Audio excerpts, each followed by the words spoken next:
ubuzima bwa Doja Cat, inkuru y'umukobwa wabaye icyamamare ku isi. Uyu munsi tugiye kureba amateka y'umuhanzi w'icyamamare Doja Cat, umukobwa wavukiye muri Amerika ariko afite inkomoko muri Afrika, akaba yarahinduye isi ya muzika mu buryo budasanzwe.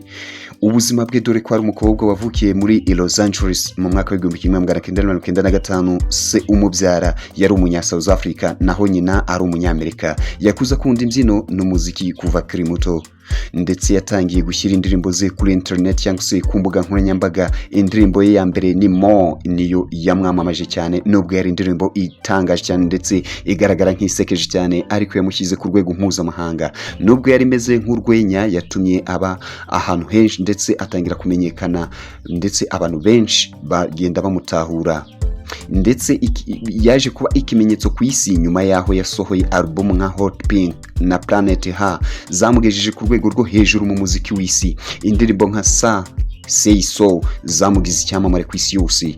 Ibyo yagezeho, Doja Cat yatsindiye ibihembo byinshi harimo Grammy Award, kandi aba umwe mu bahanzi bakomeye mu gihe gito.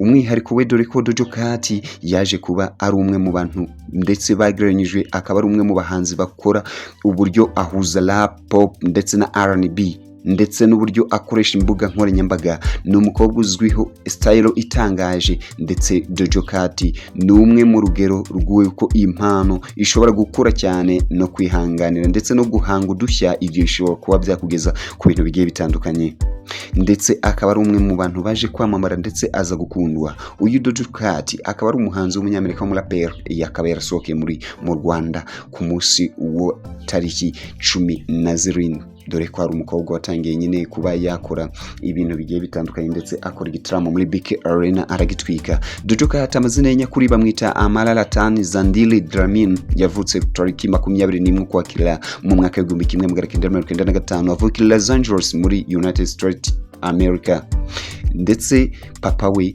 akaba yari umunyamideli ndetse n'umukinnyi w'amafilime muri South Africa. Nyina umubyara yitwa Deborah Elizabeth, akaba ari umunyamerika ndetse w'umuhanzi w'ibishushanyo, dore ko akora ibintu by'ibishushanyo.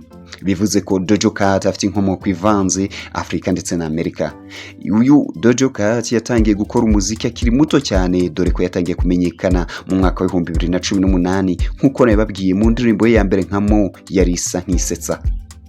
Yaje kuzamuka cyane, dore ko yakoze album zitandukanye nka Amara mu mwaka wa 2018, Hot Pink mu mwaka wa 2019, harimo indirimbo Say So yamugejeje ku rwego mpuzamahanga.